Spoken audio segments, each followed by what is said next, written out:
Madame Coltelloni, peut-être que nous pouvons y aller. Je vais commencer effectivement cette journée. Bon, j'espère que vous m'entendez bien tous.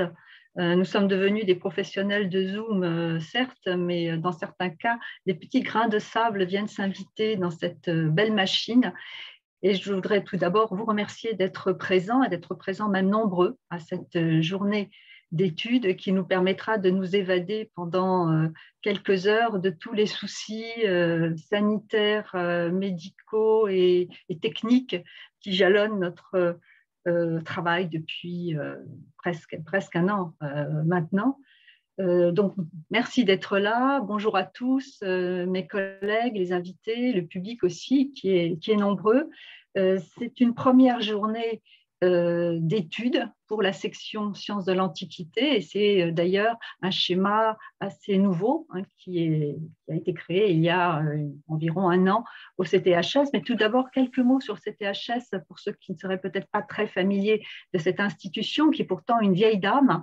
Le comité des travaux historiques et scientifiques a été créé en effet en 1834 par François Guizot, qui voulait ainsi fonder une institution vouée à la recherche dans de nombreux domaines, notamment le domaine de ce qu'on appelle maintenant les humanités, l'histoire dans toutes ses composantes, la géographie, et puis se sont invités l'histoire des sciences, l'anthropologie et d'autres encore. C'est une institution qui a aussi pour mission de soutenir les très nombreuses sociétés savantes qui s'étaient créées en France depuis le XVIIIe siècle et qui ont continué tout au long du XIXe et du XXe siècle jusqu'à maintenant. Et le point d'orgue de l'année du CTHS, c'est d'ailleurs le congrès annuel des sociétés savantes qui aura lieu cette année à Nantes, malheureusement aussi en visio avec un petit appendice en septembre que nous espérons pouvoir tenir en présentiel dans des conditions à peu près normales pour célébrer le bicentenaire de l'École nationale des chartes qui est désormais, depuis quelques années, notre autorité de tutelle. Alors, le CTHS, en dehors de ce congrès, en dehors des travaux de recherche qui ont lieu dans chacune des sections, souhaite depuis quelque temps étendre ses activités et les rendre plus visibles. Donc, sont apparues depuis 2 ans 2 autres manifestations qui sont appelées à le faire connaître d'un public plus large. Les mercredis du CTHS qui sont tout nouveau. La première conférence a eu lieu au mois de janvier, donnée par Bruno Loriot, le président du comité, sur le carême, donc un petit format de 30 minutes avec des questions-réponses ensuite du public. Et c'est enregistré, vous pouvez d'ailleurs aller voir cette première conférence sur le site du CTHS. Et puis les journées d'études, il y en a eu quelques-unes, 2 ou 3 depuis 1 an, 18 mois, et qui depuis l'an dernier malheureusement ont lieu en visio. Alors cette journée Palais est organisée donc uniquement par la section Sciences de l'Antiquité et elle est aussi à son image de cette section. C'est-à-dire que les interventions que vous écouterez tout au long de la journée balaient une grande partie du spectre chronologique, géographique et culturel qui est le propre de nos travaux, depuis les palais du Proche-Orient jusqu'aux résidences aristocratiques de la fin de l'Antiquité en Occident. Les intervenants ont été sollicités pour les travaux innovants qu'ils développent à propos du thème choisi, avec le souci aussi de mettre en valeur la science en devenir, celle des jeunes chercheurs. Nous aurons le plaisir d'en écouter 3 aujourd'hui, qui aborderont ces questions aux côtés de chercheurs plus chevronnés. Alors, le thème concerne un sujet qui présente l'avantage de bénéficier d'une documentation étoffée et même exceptionnelle, souvent variée sur toute l'Antiquité.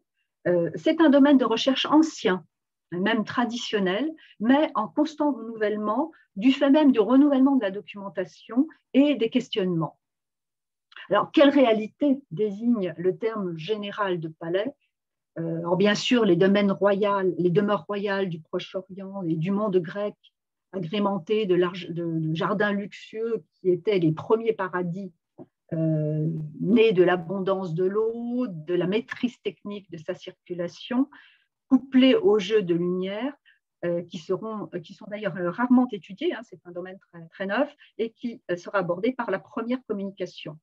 On compte aussi les résidences aristocratiques du monde grec et italien, qui sont autant, et même au-delà de l'Italie, hein, dans les provinces, qui sont autant de palais de ville ou de palais de campagne, et qui ont servi de modèle au palais impérial de Rome, tel qu'il commence très lentement à émerger sur la colline du Palatin à partir d'Auguste.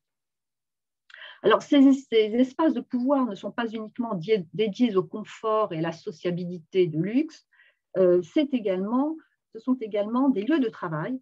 Ils organisent sur une longue distance l'acheminement des matériaux et aussi des spécialistes qui savent les maîtriser. C'est également là qu'on réunit, qu'on comptabilise, qu'on répartit éventuellement les richesses des propriétaires. C'est là aussi que se mettent en scène les grands enjeux du pouvoir, le savoir des lettrés, celui des artistes, les conflits et les alliances politiques trouvent leur scène naturelle dans ces espaces, qui ne sont d'ailleurs absolument pas uniformes, nous le verrons. Le palais antique est donc un microcosme qui est à l'image des sociétés dont il est le produit, et les contributions de cette journée seront, elles, à l'image de la recherche récente qui s'est développée autour de cet objet polymorphe. Les 4 intervenants que nous écouterons cette matinée décident une première typologie entre ville palatiale et résidence privée qui s'échelonne sur un temps long. La première contribution parlera de la ville palatiale de Crète en 3200 avant Jésus-Christ et nous irons jusqu'au monde gallo-romain.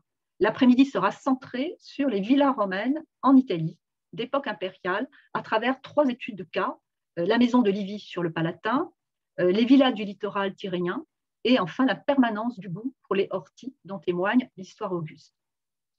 Chaque exposé durera environ 30 minutes et sera suivi d'une discussion sur environ un quart d'heure. Nous ferons une pause à 11h30 et puis suivra une pause déjeuner entre 13h15 et 14h30. Nous ferons donc bombance dans nos palais privés sans avoir le plaisir de nous rencontrer, ce qui ôte un grand intérêt, hélas, à la réunion, mais c'est ainsi. Et enfin, une discussion générale clôturera cette journée aux alentours de 17h. Alors, nous allons commencer par Bastien Rueff, qui est un jeune chercheur de l'UMR Arscan, rattaché à Paris 1 Panthéon-Sorbonne. L'éclairage dans une ville palatiale minoenne, le cas de Malia, Crète, 3200-1100 avant Jésus-Christ. Suivra ensuite Carole Roche-Aulet avant la pause que je vous proposerai à la fin de la discussion. Donc, je donne la parole à Bastien Rueff. Merci beaucoup. Est-ce que vous m'entendez bien? Très bien pour moi. D'accord, très bien. Alors, je vais partager mon écran avec vous.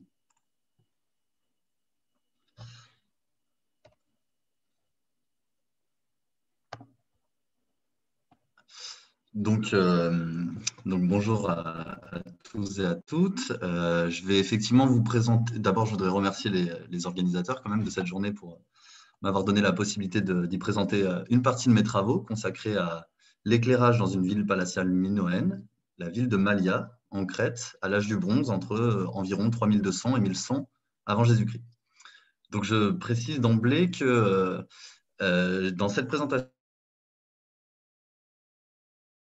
je ne vais pas directement parler, puisque celui-ci a été étudié par des spécialistes qui en parleraient mieux que moi, et puis parce que je n'ai pas analysé le mobilier qui provient de cet édifice.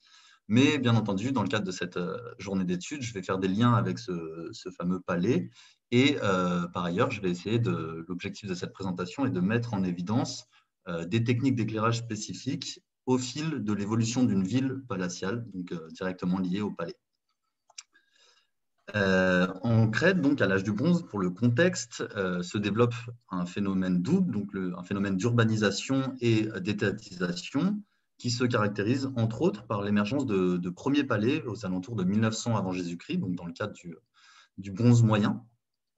Et donc ces premiers palais, en particulier ceux de Knossos, de Malia, de Festos et de Zakros, sont identifiés à partir de critères qui sont à la fois d'ordre morphologique, ce sont des édifices monumentaux, presque labyrinthiques pour certains, et puis des caractéristiques également fonctionnelles, puisque ces édifices livrent notamment des espaces de stockage, donc qui témoignent d'un certain contrôle, d'une certaine centralisation et redistribution des richesses à l'échelle d'un territoire plus ou moins grand, à l'échelle régionale. Également la tenue d'archives comptables dans ces édifices qui témoignent de la hiérarchisation donc accrue de cette société à l'âge du bronze. Et enfin, l'existence d'une culture matérielle dite palatiale qui témoigne également de liens entre ce système palatial et d'un artisanat de luxe d'une part, et d'autre part de liens à plus ou moins longue distance entre ces dispositifs palatiaux et puis le reste de la Méditerranée orientale. Donc cette évolution, la mise en place en fait, de ces palais a donné lieu à un découpage chronologique, celui du chercheur Nicolas Platon, qui se superpose à la chronologie traditionnelle d'Arthur Evans, donc qui elle découpe en âge du bronze ancien, moyen, récent, mieux connu, et puis celle de Nicolas Platon donc, propose de découper en une époque pré-palatiale, entre environ 3200 et 1900 avant Jésus-Christ, une époque proto-palatiale, entre environ 1900 et 1700 avant Jésus-Christ, une époque néo-palatiale entre environ 1700 et 1450 avant Jésus-Christ, et finalement une époque post-palatiale. Donc ces différentes périodes correspondent à l'existence ou non de palais en Crète. Ce système palatial s'implante en fait, entretient des liens étroits avec le phénomène urbain à cette époque, puisque d'abord ces palais, pour la plupart, s'insèrent dans un tissu urbain préexistant. Les différentes agglomérations qui ont pu être identifiées pour la Crète par les spécialistes donc sont des agglomérations qualifiées de villes palatiales, pour celles qui présentent des palais, de villes secondaires pour celles qui en sont dépourvues, mais qui ont tout de même des caractéristiques qui permettent de les rattacher à des villes, des villages et des hameaux. Et donc ces agglomérations sont classées et proposées selon des critères qui sont eux aussi d'ordre morphologique et fonctionnel. Morphologique par la superficie, l'étendue et la démographie de ces agglomérations, et puis fonctionnel par la présence de commodités dites publiques, d'une concentration également de fonctions multiples, des fonctions domestiques, mais aussi artisanales, administratives, etc. Et en parallèle au développement de ce phénomène urbain ainsi que la mise en place de ce dispositif palatial, on voit émerger en Crète de très nombreux objets dont la fonction supposée est celle d'éclairage, de chauffage ou encore de cuisson. Des objets dont l'évolution morphologique suit à peu près l'évolution de ce dispositif sociopolitique. Bien qu'ils connaissent une forte multiplication, ces objets n'ont jamais été analysés sous un angle fonctionnel.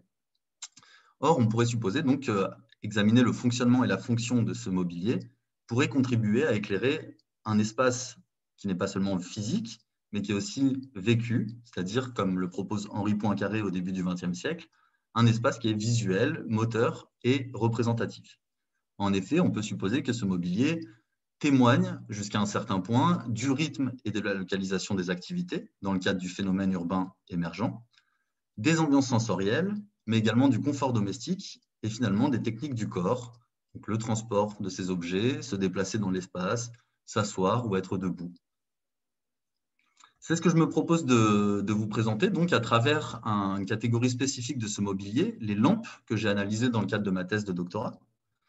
Des lampes qui sont soit des objets de forme canonique, disposant d'un bec pour le maintien de la mèche, soit des objets qui, à l'origine, ne font pas penser à des lampes, par exemple des coupelles coniques, qui sont souvent interprétées comme des vases à boire, ou encore des calatoïs, qui sont, eux, interprétés comme du mobilier culinaire, mais qui, parce qu'ils présentent des dépôts de suie spécifiques sur leur bord ou à l'intérieur de leur corps, peuvent être rattachés, donc peuvent être finalement interprétés comme des luminaires.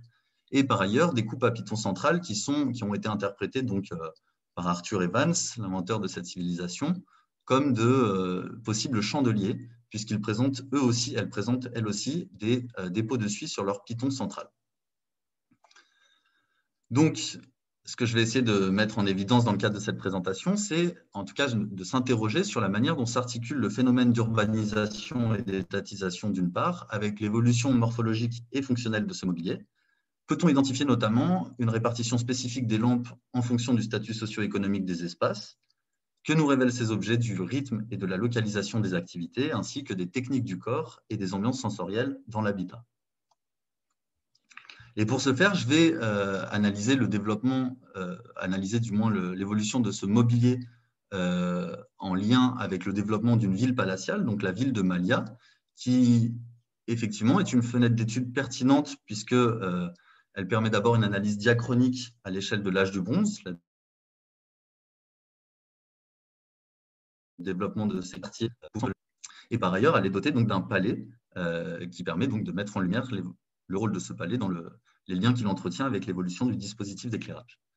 Et je vais me concentrer plus spécifiquement sur 3 secteurs. D'abord, le bâtiment de Chrysolakos, qui a une fonction jusqu'à présent indéterminée. Il a d'abord été interprété comme une tombe, puis comme une habitation de l'époque des premiers palais. Et finalement, des recherches récentes tendent à montrer que ces 2 fonctions auraient coexisté, d'abord comme tombe, ensuite comme habitation. Le quartier, donc ce bâtiment de Chrysolakos, dont la date d'occupation est également incertaine, mais qui pourrait se situer entre environ 2100 et 1700 avant Jésus-Christ.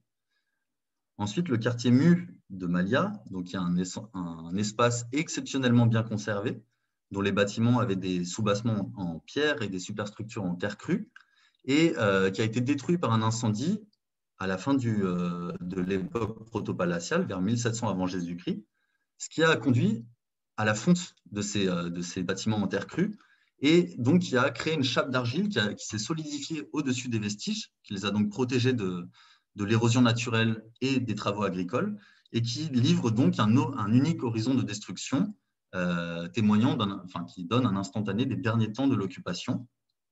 Donc c'est un espace exceptionnel à plus d'un titre pour sa très très bonne conservation d'une part, et d'autre part parce qu'il réunit une diversité de fonctions. On y trouve notamment ce qui a été interprété comme des maisons-ateliers d'artisans qui semblent avoir eu un lien avec le palais. Ces artisans pourraient avoir notamment travaillé pour le compte du palais. On y trouve également des bâtiments administratifs dans lesquels ont été identifiées des archives qui montrent là encore un lien de contrôle administratif direct avec le palais. Et enfin, donc une fonction résidentielle, probablement une résidence d'élite, donc avec des habitations. Et pour terminer, donc le 3e secteur étudié dans le cadre de cette étude, c'est le secteur Pi de Malia, qui, lui, est une résidence plus modeste, disons, une habitation des époques proto- et néo-palatiales.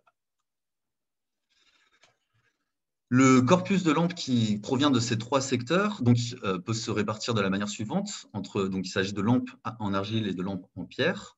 Ce sont des lampes basses, de taille intermédiaire ou encore des lampadaires, c'est-à-dire des lampes de forme haute. Ce corpus, cet échantillon, s'élève à 430 occurrences, dont 294 lampes, parmi lesquelles 280 exemplaires sont en argile et 14 sont en pierre. 23 lampes dont l'identification est incertaine, et enfin 113 cônes qui ont été intégrés à ce corpus parce que leur interprétation fonctionnelle par d'autres chercheurs a été celle de possibles éteignoirs pour les lampes. Donc voici les objets. D'abord les lampes qui ont été identifiées sur la base de critères morphologiques, mais également sur la base de critères tracéologiques, à savoir la présence de dépôts de suie. Voici donc les fameuses lampes dont l'identification est incertaine parce qu'elles sont trop fragmentaires, et ces cônes. L'approche que je propose est une approche fonctionnelle. Elle part de l'étude du mobilier, l'étude des formes, des techniques de fabrication et des traces d'usure et d'utilisation. Elle s'appuie sur un programme expérimental de reconstitution de la lumière, de la chaleur des flammes, mais aussi des gestes du transport et de la durée de combustion. Et finalement, par une analyse des lampes dans leur contexte archéologique, en tenant compte des caractéristiques stratigraphiques de ce contexte, de ses caractéristiques architecturales, des indices d'activité, donc outillage, produits finis, produits semi-finis, et enfin des autres sources de lumière dans l'habitat.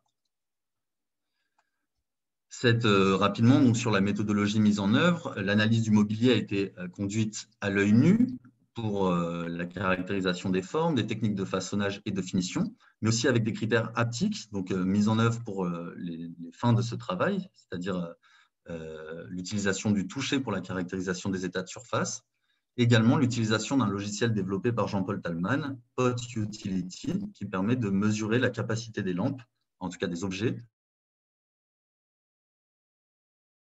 à partir de leur profil dessiné. L'usure et des résidus organiques a été pratiquée avec une caméra optique à fort grossissement, ainsi qu'avec une méthode de spectrométrie de masse qui s'appelle TOF-SIMS. En ce qui concerne le programme expérimental, donc il s'agit de faire fabriquer des lampes, de collecter des combustibles et des mèches dont on sait qu'ils étaient disponibles dans l'environnement des Mino 1, d'allumer ces lampes, de les laisser brûler pendant plusieurs heures, et donc de documenter ainsi les processus de combustion. D'abord, ça a permis de créer un référentiel tracéologique et biomoléculaire pour l'identification des combustibles, donc qu'il s'agisse d'huile végétale, de graisse animale ou encore de cire d'abeille. Et puis, donc, en ce qui concerne le référentiel biomoléculaire, la méthode de spectrométrie de masse a permis de proposer donc un référentiel pour chacune de ces 3 catégories de combustibles, sachant que les lampes les lampes expérimentales ont ensuite été enfouies pendant 1 an pour tester l'influence de la taphonomie sur le développement de ces traces. En ce qui concerne l'analyse du fonctionnement des lampes, je me suis d'abord intéressé aux critères de transportabilité, qui sont donc déduits de la présence ou non d'éléments de préhension, du poids des récipients, de l'orientation du bord et de la profondeur du corps de ces objets. Je me suis également intéressé à la durée de combustion qui a été mesurée grâce à des mesures de capacité avec le logiciel POT Utility, mais également avec des méthodes de caractérisation métrologique des traitements de surface mises en œuvre au laboratoire de tribologie et de dynamique des systèmes de l'École centrale de Lyon, à savoir l'utilisation d'un microscope confocal, de la méthode des ondelettes continues et du mouillage.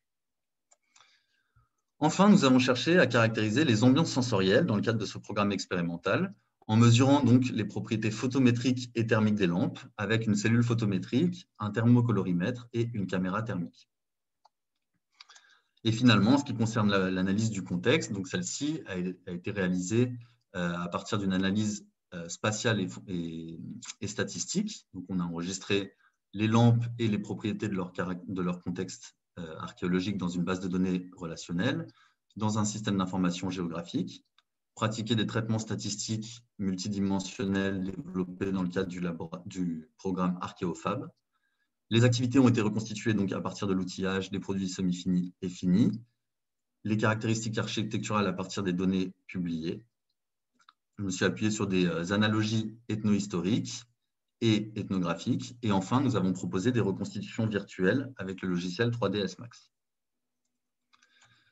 Donc, pour rentrer dans le vif du sujet, l'analyse du mobilier archéologique de ces 3 secteurs, d'abord en ce qui concerne Chrysolakos, donc, ce secteur livre un total de 65 lampes et de 26 cônes, comprenant donc 29% de lampes basses, 42% de lampes de forme intermédiaire et 29% de lampes hautes. Et sachant que l'un de ces objets dont je parlais tout à l'heure, les coupes à piton central, présente effectivement ces fameux dépôts de suie qui témoignent de leur utilisation comme luminaires. L'analyse à l'échelle macroscopique et avec une caméra optique des dépôts de suie a permis d'identifier des huiles végétales et des graisses animales sur ce mobilier, sachant que 2 corrélations spécifiques ont pu être mises en évidence. D'une part, les liens entre les coupes à piton central et les huiles végétales. D'autre part, le lien entre les lampes à rebord intérieur concave de forme basse et les graisses animales. Cette même analyse des dépôts de suie a permis de proposer une nouvelle interprétation fonctionnelle pour les coupes à piton central. J'ai montré que celle-ci n'avait pas pu être utilisée comme chandelier puisque en fondant, la chandelle livre des dépôts de suie qui ne sont pas concentrés sur le piton, alors que ces dépôts sont systématiquement concentrés sur le piton dans le mobilier archéologique. Et en fait, sur la base d'observations ethnographiques réalisées en Tunisie, j'ai plutôt proposé qu'un simple tissu était imbibé de matière grasse et roulé sur ce piton de durée pendant plusieurs heures et produisait systématiquement ces fameux dépôts extrêmement localisés. Des mesures de capacité ont été réalisées dans les lampes, ce qui a permis de proposer d'estimer des durées de combustion en tenant compte des traitements de surface tels qu'ils avaient été analysés au laboratoire de tribologie. J'ai pu mettre en évidence 2 groupes de capacités différentes, les lampes de faible et de forte capacité, correspondant à des durées de combustion allant d'une part entre 10 et 20 heures, d'autre part entre 40 et 60 heures. Par ailleurs, en appliquant les critères de transportabilité identifiés dans le cadre du programme expérimental, j'ai observé 3 groupes de transportabilité, les lampes facilement, moyennement et faiblement transportables. Celles-ci sont associées donc à des gestuels à une ou deux mains par les éléments de préhension, l'extérieur du corps du récipient ou encore le piédestal. En ce qui concerne le quartier mu, donc celui-ci est l'ensemble qui livre le plus grand nombre de lampes, avec 165 occurrences, dont 151 sont en argile, 14 en pierre et 84 cônes. 70% de cet ensemble est constitué de lampes basses, 6% de lampes intermédiaires et 24% de lampes hautes. L'analyse des dépôts dessus a permis d'identifier, là encore, des huiles végétales et des graisses animales, avec certaines corrélations, par exemple entre les lampes basses à bec rond étiré et les huiles végétales d'une part, et puis d'autre part, les lampes à rebord intérieur concave hautes ou basses avec les graisses animales. Les mesures de capacité ont mis en évidence trois groupes, les lampes à faible, moyenne et forte capacité, représentant respectivement des durées allant de 10 à 20 heures, de 40 à 60 heures et autour de 120 heures, soit près d'une semaine d'affilée sans intervention humaine. Enfin, en ce qui concerne le secteur Pi, celui-ci comprend 64 lampes, dont 12 sont incertaines, et 3 cônes. Cet échantillon est représenté à 73% par des lampes basses, à 8% par des lampes de forme intermédiaire et à 19% par des lampes hautes. Sachant que, alors je n'ai pas pu les intégrer à cette étude malheureusement, mais je tenais à le signaler, une partie du mobilier de ce quartier est constituée de coupelles coniques, donc ces fameux objets qui à l'origine ne sont pas identifiés comme des lampes, d'ailleurs sont rarement identifiés de cette manière dans les typologies, et dont un certain nombre pourtant présentent des dépôts de suie sur leur bord qui témoignent d'une utilisation comme lampe, donc qui devraient à l'avenir être amenés à être intégrés sur la base de critères tracéologiques et pas seulement morphologiques. L'analyse des dépôts de suie a mis en évidence des huiles végétales et des graisses animales, mais pas de corrélation spécifique entre le répertoire morphologique et ces combustibles. Une analyse par spectrométrie de Mastov-Sims a été pratiquée sur un échantillon de 8 exemplaires, mais elle n'a pas livré de résultats significatifs et devra donc être renouvelée sur un échantillon plus grand. Les mesures de capacité, en tenant compte des états de surface, ont livré 3 groupes de capacité, les lampes à faible, moyenne et forte capacité, représentant respectivement des durées de combustion allant de 10 à 20 heures, de 30 à 40 heures et autour de 150 heures. Et finalement, 3 groupes de transportabilité ont été identifiés, les lampes faiblement, moyennement et facilement transportables, correspondant à des gestuels à une ou deux mains, par les éléments de préhension, l'extérieur du corps du récipient ou encore le piédestal. Donc, pour faire la synthèse de ces différents résultats, je propose de les remettre dans leur contexte local, le développement du fait urbain et du phénomène palatial. D'abord, un petit mot sur la synthèse de cette analyse des techniques d'éclairage. On observe une certaine homogénéité fonctionnelle, malgré une diversité morphologique des objets, qui se caractérise notamment par des durées de combustion relativement stables au fil du temps et selon les quartiers. De même, il en est de même pour les modes de transport qui ne varient peu finalement malgré la diversité morphologique. L'analyse des traces d'usure n'a pas permis d'identifier des traces caractéristiques d'une éventuelle suspension des lampes, par exemple un système de ligature permettant section. Des huiles végétales et des graisses animales ont été identifiées dans chacun des quartiers, avec parfois des corrélations avec les formes, mais pas toujours. Si on replace ce répertoire, plutôt ces objets dans leur contexte local, sur la base d'un examen bibliographique, on s'aperçoit d'abord que c'est à l'époque des premiers palais et tout au long de l'époque palatiale que se développe le répertoire morphologique des lampes. En effet, avant les palais, les occurrences sont très faibles. À partir de l'époque des premiers palais, elles deviennent extrêmement nombreuses et surtout se diversifient. Cette évolution morphologique se retrouve également en fait, dans une distribution différentielle en fonction du statut socio-économique des espaces. Par exemple, donc là encore sur un examen bibliographique, on observe que les lampes qui proviennent du palais, ainsi que celles qui proviennent de la maison Epsilon, donc en bas du plan, qui est souvent présenté comme un petit palais, sont généralement des lampes en pierre, parfois à piédestal, et que ces lampes sont faites dans des matériaux soit locaux, donc des roches ophiolithiques, soit des matériaux importés, par exemple des calcaires proches du marbre. Je précise simplement que sur cette diapositive, les photographies des lampes en pierre ne sont pas celles de Malia, mais d'un autre site, parce que je n'avais pas à disposition des photos de Malia, mais qu'il s'agit du même type d'objet et du même type de matériaux. À l'inverse, dans les quartiers plus résidentiels, le quartier Mu, par exemple, on trouve des exemplaires qui sont de formes variées, principalement en argile, notamment ces fameuses lampes basses en argile. Les lampes semblent disparaître à l'époque post-palatiale, mais là, je pense qu'il faut apporter une certaine nuance, notamment du fait qu'il y a ces fameux objets donc, qui se multiplient, et dans d'autres sites également, qui jusqu'à présent n'ont pas été identifiés comme lampes, alors qu'ils ont été utilisés comme tels.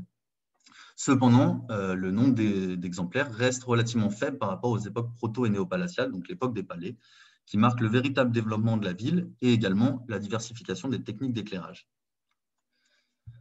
Si on replace également ces lampes dans leur contexte archéologique, donc pour celles qui ont un contexte relativement fiable, trouvées en position primaire notamment, on s'aperçoit que les lampes basses sont souvent placées, déposées sur le sol, qu'elles éclairaient à quelques dizaines de centimètres de rayon maximum, donc elles ne permettaient pas de voir très loin.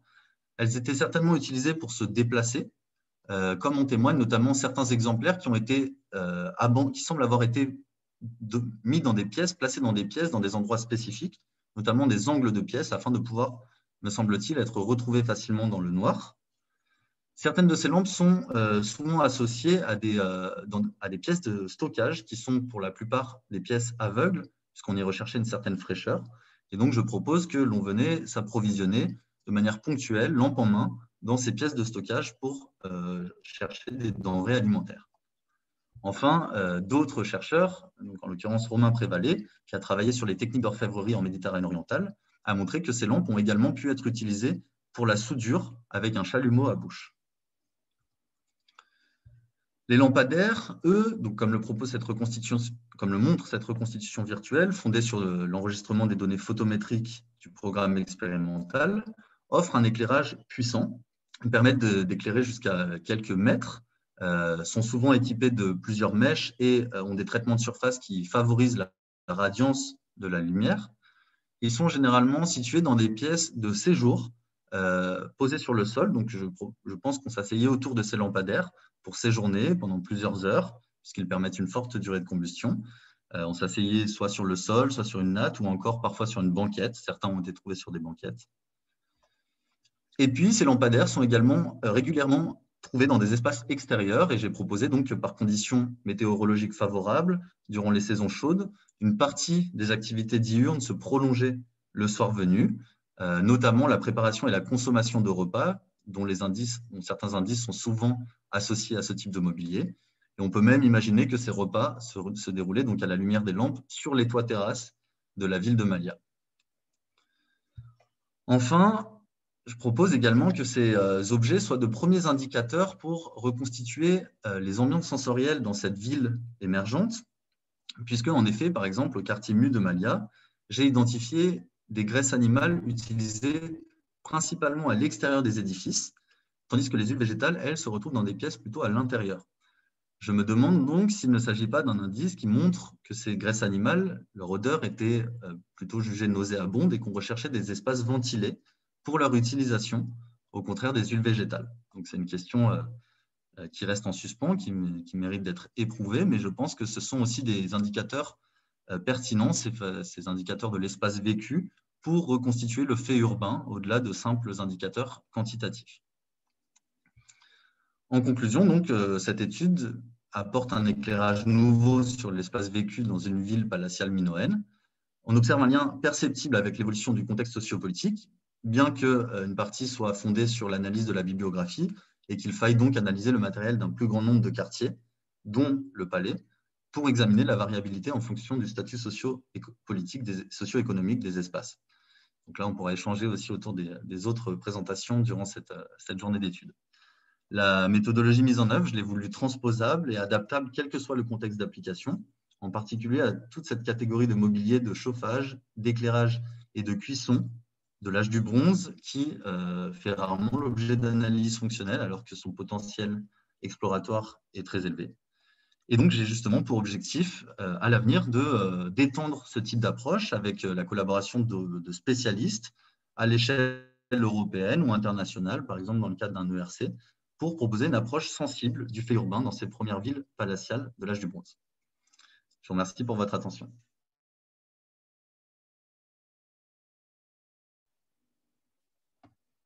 Et je reste à votre disposition pour répondre à vos questions.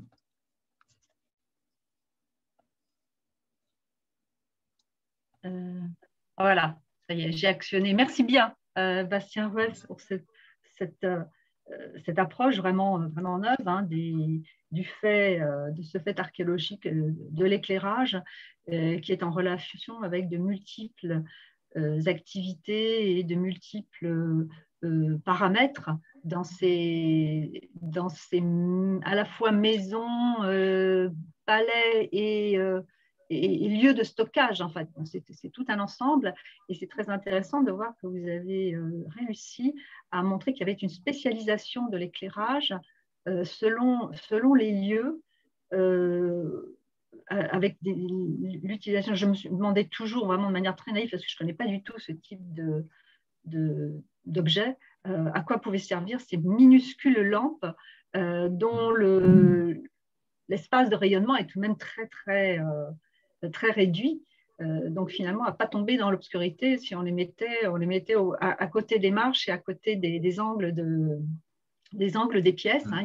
Il y a donc une géographie des lampes qui est vraiment tout à fait intéressante. Alors moi, j'ai de nombreuses questions à vous poser parce que vous ouvrez tant de pistes que c'est on a envie en fait hein, d'en savoir beaucoup plus. Je vais en poser une et puis je vais laisser hein, la parole aux spécialistes. Vous avez parlé de lampes donc, qui utilisaient des huiles végétales et d'autres des huiles animales. Je veux savoir s'il y avait une spécialisation en fonction de… Mais non, pas trop en fonction de la morphologie, hein, il me semble, ce que vous avez montré.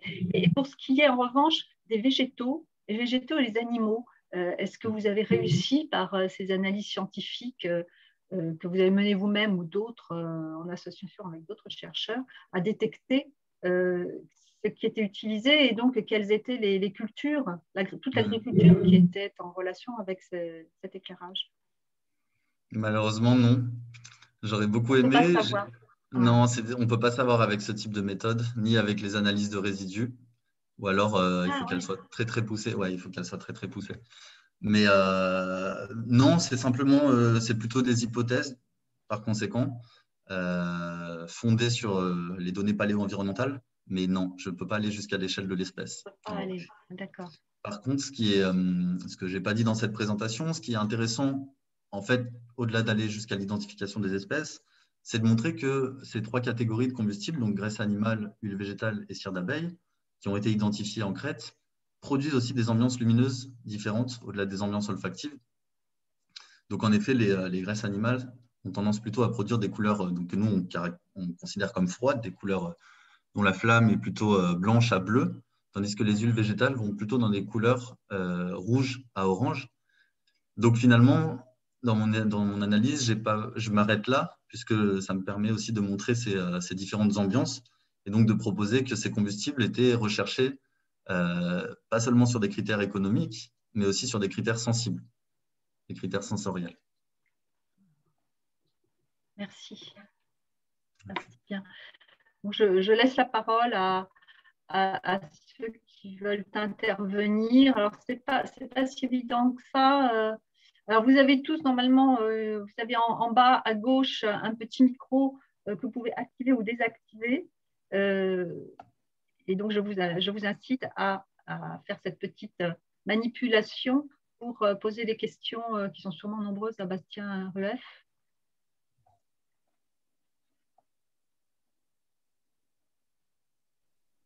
Je peux me lancer? Oui, allez-y, Xavier. Ce n'est pas Nicole, c'est Xavier Lafont, hein, pour ceux qui ne me connaissent pas. Non, juste une question sur le contexte archéologique. Est-ce que vous avez, dans les espaces, ceux qui ont brûlé, donc qui ont été scellés en une seule fois, une idée sur le nombre de lampes par espace, justement?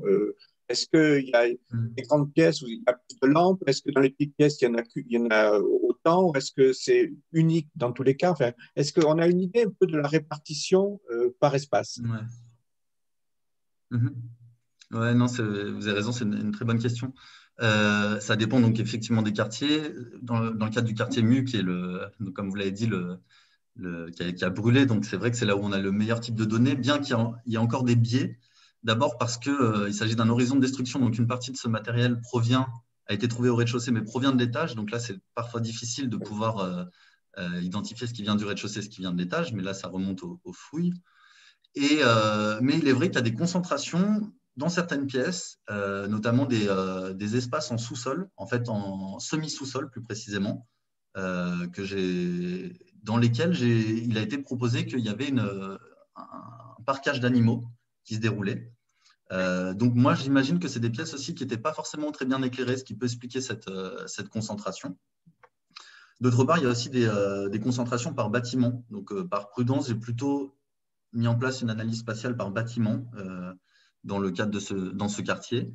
Et là, oui, il y a effectivement des concentrations qui ne dépendent pas. J'ai fait des traitements spatiaux qui montrent que ça ne dépend pas de la superficie du bâtiment, le nombre de lampes, mais plutôt du type d'activité qui se déroule à l'intérieur, donc notamment des activités de consommation alimentaire, de préparation, de transformation des matériaux, des matières, etc. Voilà. Mais voilà, il y a des espaces extrêmement grands dans d'autres villes, notamment, donc là pour le coup des villes qui ne sont pas palatiales, qui concentrent très très peu de lampes. Donc il n'y a pas forcément de lien entre ce que je pourrais dire, c'est qu'il n'y a pas de lien entre la superficie des espaces et le nombre de lampes. Et du point de vue religieux, il n'y a pas des concentrations dans des espaces qui sont identifiés comme étant des lieux de culte ou de privés ou publics d'ailleurs, hein, mais il n'y a pas il témoignerait d'un autre usage que simplement l'éclairage pour les humains, entre guillemets.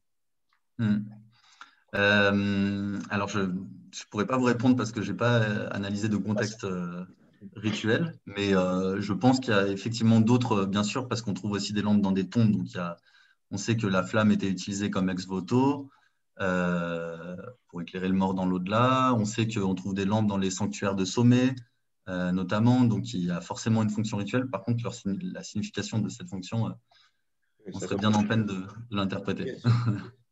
Merci. Merci à vous. Notre intervention, notre question?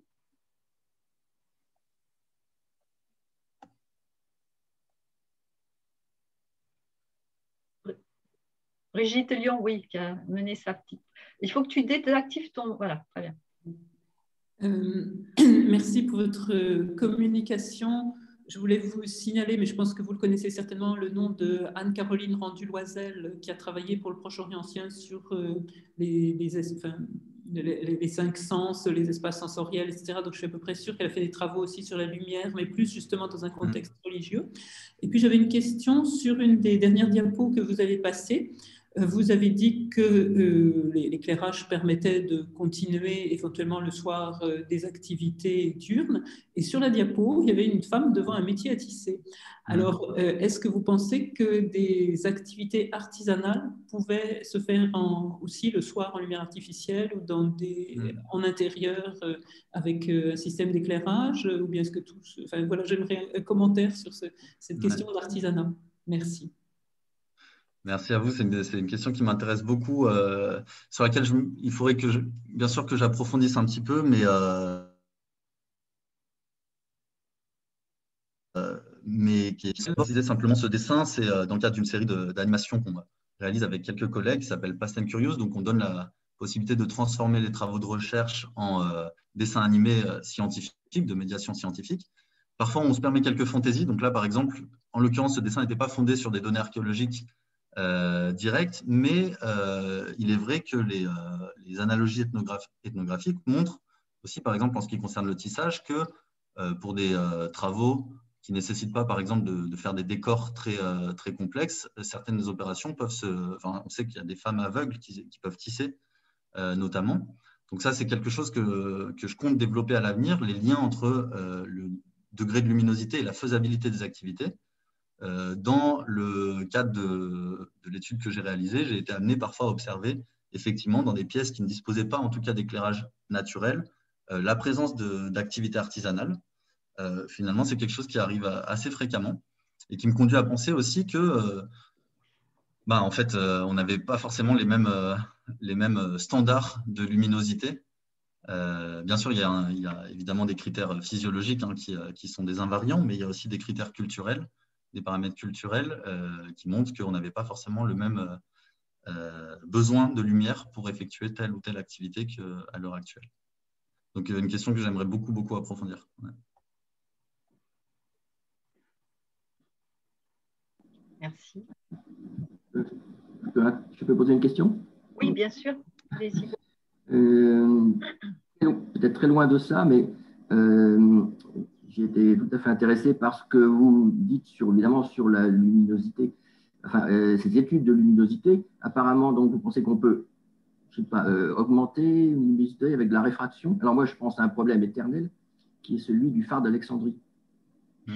Je me suis toujours demandé comment se faisait la réfraction.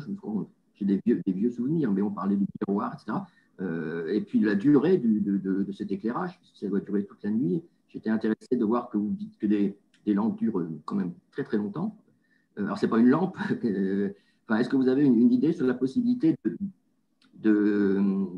d'améliorer la réfraction d'une lampe qui pourrait marcher sur le phare? Sur les phares, je ne sais pas du tout. Par contre, je sais qu'il y a, si vous voulez, j'ai déjà consulté des travaux sur les phares, mais plutôt de l'époque moderne. Donc, si ça vous intéresse, je pense pouvoir vous communiquer des références. En ce qui concerne du coup le matériel que j'ai étudié, oui, j'observe des manières d'augmenter la radiance. Celle-ci dépend à la fois de la technique de fabrication de la mèche. Donc, on peut augmenter l'éclairement, en fait, qui est mesuré par la cellule photométrique. Donc, tout ça, c'est fondé sur des mesures qu'on a faites au laboratoire de tribologie. On peut donc jouer sur la technique de fabrication de la mèche. Le combustible a également une incidence, mais avant tout, le matériau, et notamment le degré de radiance du matériau.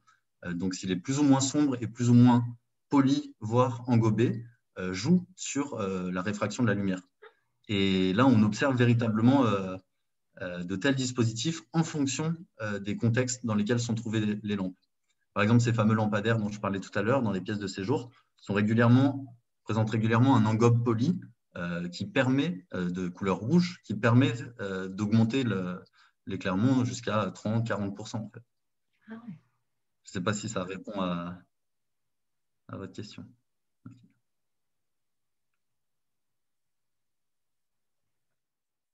Moi, j'ai une autre question, là encore, sur la durée d'éclairage. Vous avez donné des durées extrêmement importantes, entre 10 heures pour à peu près les plus rapides, je dirais, et puis combien? C'est plus de 300 heures? Non. Ouais, 150 pour les plus grandes. 150, pardon, plus de 100, plus 150 heures. Mais à quoi est-ce dû? C'est la longueur de la mèche, c'est la masse du tissu dont vous avez parlé? Qu'est-ce qui permet d'aller aussi sur un temps aussi long? Ou bien alors la masse de l'huile? Ouais. Oui, en fait, c'est plus ça. En fait, là encore, il y a plusieurs paramètres et c'est évidemment des recherches qui pourraient, je pense qu'on pourrait encore affiner les chiffres. Ce dont je suis certain, c'est que ça n'a rien à voir avec la longueur de la mèche, mais plutôt avec la capacité de la lampe et la quantité de combustible. Puisqu'en fait, si le combustible est épuisé, la longueur de la mèche n'aura aucune incidence sur la durée de combustion. Donc, c'est avant tout la capacité de la lampe, la nature du combustible et la manière dont il est absorbé. Par exemple, les huiles végétales offrent une très bonne capillarité à la mèche qui permet à la flamme d'être stable au niveau du bord, tandis que les produits semi-solides, voire solides, comme la cire d'abeille, se solidifient autour de la mèche, sont assez mal absorbés. Par conséquent, la flamme a tendance à s'étendre à l'intérieur du corps et donc à réduire la durée de combustion, en fait, puisqu'elle absorbe plus rapidement le combustible. Et enfin, ça a aussi un lien avec les états de surface des lampes. Donc là encore, c'est des mesures qu'on a réalisées donc avec le microscope confocal, la méthode des ondelettes continues, qui permettent de caractériser la rugosité des états de surface. Et ensuite, on a appliqué une méthode qui s'appelle le mouillage, qui permet de mesurer le caractère hydrophile ou hydrophobe de ces états de surface donc en fonction du traitement qui leur a été appliqué. Et là, on voit effectivement que, par exemple, encore une fois, les engobes sont largement ceux qui permettent la plus forte durée de combustion, puisque l'étanchéité est augmentée. Tandis que dans des lampes dont le traitement de surface serait un simple lissage, par exemple, une simple régularisation, le combustible sera absorbé beaucoup plus vite et donc la durée de combustion sera moins importante. D'accord. Bonjour, j'ai une question. Par rapport à ce que vous avez dit sur ce que vous avez montré des lampes, où il y avait quand même beaucoup de suie sur les surfaces, est-ce que du coup il y a une incidence sur Enfin, est-ce qu'il y a une incidence sur le fait, enfin, il y en a une sur le fait que ça éclairera plus ou moins, mais est-ce que par exemple il y aura quelque chose est-ce qu'il y aura un traitement pour les lampes qui éclaireront moins bien? Je suis désolé, je n'ai pas très bien compris la question. Pardon, je reformule. Vous avez montré des lampes où il y avait beaucoup de suie sur les côtés, sur les parois internes. Est-ce qu'il y aura une différence de traitement? Ah, d'accord. Oui. Est-ce que le traitement agit sur la répartition de la suie? C'est ça que vous voulez dire? Oui, je pense. Oui, ok. Oui, tout à fait. Ça, il agit sur le traitement il agit sur la répartition de la suie, au même titre que la morphologie du récipient et que la nature du combustible utilisé. Donc ça, c'est pris en compte aussi dans le référentiel qu'on a créé, que je n'ai pas présenté là, du coup, parce que c'était un aspect plus méthodologique. D'accord, merci. Merci.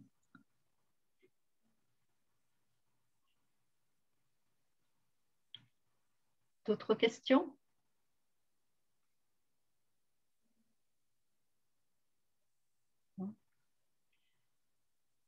Bon, ben dans ce cas-là, je vous remercie beaucoup pour cette intervention qui est tout à fait passionnante et je vous souhaite une très belle continuité dans ces recherches qui ne font que commencer. Merci beaucoup. Bien, nous devons à présent écouter Carole Hoche-Ollet, qui est du CNRS, l'UMR Orient Méditerranée, rattachée à Sorbonne Université. Donc, c'est elle qui a normalement la main maintenant. Voilà, la Syrie. Est-ce que vous m'entendez bien? Oui, très bien. D'accord, très bien. Donc, aujourd'hui, je vais vous parler des maisons privées d'Ougarit. Comme vous le voyez, j'ai mis privé en italique, ce qui était déjà en soi assez explicite, je crois. Je vais vous parler de ce type de maison, comme celle que vous avez ici en reconstitution, une restitution d'Olivier Callot, d'une maison d'Ougarit assez typique, et dont on va reparler, qui plus tard, je l'appellerai la maison texte littéraire. C'est cette maison avec cet individu au milieu. J'ai mis comme cadre chronologique Syrie XIIIe siècle avant Jésus-Christ. En fait, c'est plus exactement fin XIVe siècle, début XIIe siècle, pour le corpus que nous avons mis au jour à Ras Shamra, sur l'hôtel de Ras Shamra, ancienne Ougarit. Alors, attendez. Voilà. Un petit rappel, parce que je pense que nous venons tous d'horizons très différents. Donc, nous sommes, le corpus d'Ougarit, c'est environ 5000 tablettes, 5000 textes, de genres, à peu près tous les genres qu'on peut imaginer, de la liste des textes administratifs aux grands textes littéraires, textes scolaires, traités internationaux, lettres, etc. Ougarit, c'est grosso modo là où se situe l'étoile rouge que vous voyez ici, sur l'hôtel de Ras Shamra. Ougarit est la capitale d'un royaume du même nom, le royaume d'Ougarit. Pour la période que nous connaissons véritablement pour ce royaume, donc fin XIVe, début XIIe siècle, c'est une période où ce royaume est syrien et sous domination politique hittite, le Rati qui est au nord, avec des échanges commerciaux très importants, aussi bien avec la Méditerranée, jusqu'en Crète, etc., l'Égypte, beaucoup, les Hittites bien évidemment, et puis la Mésopotamie. Donc son son aspect port méditerranéen qui fait un peu sa particularité. On a tendance à insister sur le fait qu'à Ougarit, on trouve l'attestation de au moins 5 écritures et 8 langues pour un corpus quand même très, très limité, je vous dis, avec à peu près 5000 textes. Ces 5000 textes sont quand même essentiellement soit pour la moitié des textes en langue babylonienne, qui est une langue qui est non seulement la langue internationale, donc quand un pharaon d'Égypte écrit à un roi hittite, ils s'écrivent en babylonien, donc on va trouver forcément de la correspondance internationale, des traités internationaux en babylonien à Ougarit, mais c'est aussi une langue, le babylonien, qui a été utilisée pour les besoins locaux, donc la vie juridique locale, les textes administratifs locaux, etc., avec l'écriture cunéiforme mésopotamienne. On trouve à peu près à part égale, un peu moins, des tablettes en langue locale. Alors là, c'est une langue ouest-sémitique, alors que le babylonien est une langue sémitique orientale. Une langue ouest-sémitique, l'ougaritique, qu'on appelle l'ougaritique parce qu'on le trouve à Ougarit, écrit dans un cunéiforme, mais cette fois-ci alphabétique. Donc un cunéiforme beaucoup plus simple, une trentaine de signes, qui est donc un alphabet. Donc on a un corpus divisé en deux parties plus ou moins égales. Alors, je suis désolée pour ceux qui ont l'habitude de voir cette photo dans l'autre sens. Hein, effectivement, on la montre dans l'autre sens, mais en fait, on montre le plan d'Ougarit de la capitale, donc de cette façon, et la photo dans l'autre sens, alors que ça ne colle pas très bien. Donc, je trouvais ça intéressant de vous les remettre de la même façon. Donc, Ougarit n'est pas tout à fait sur le bord de mer. Il y a un port qui le dessert, le port de Maradou, qui est l'actuel port de Minat el-Beida, et il est à quelques kilomètres de la mer. Donc vous voyez ici, cette zone que je vous montre, c'est le palais royal d'Ougarit, que vous voyez ici, donc un grand palais royal. Là, vous avez donc le plan de la ville tel qu'il est à l'heure actuelle fouillé. Alors, on a un peu plus fouillé dans cette zone-là, mais dans cette zone-là, pardon, ça n'apparaît pas ici. Vous l'imaginez, on ne fouille plus depuis 2010, hein, donc les fouilles françaises se sont arrêtées. En revanche, les fouilles syriennes continuent. Elles n'ont jamais arrêté de leur côté. Donc, eux, ils fouillent par ici, alors que la fouille française était plutôt dans cette région-là, et puis avec des travaux dans ces bâtiments. Donc vous voyez ici des bâtiments qui ont été mis au jour depuis 1929, avec donc, ce grand palais royal, on va y revenir, j'aurais pu englober jusqu'ici avec le jardin qui est là, et des maisons, des résidences privées, oui, dans le sens où c'est une architecture domestique.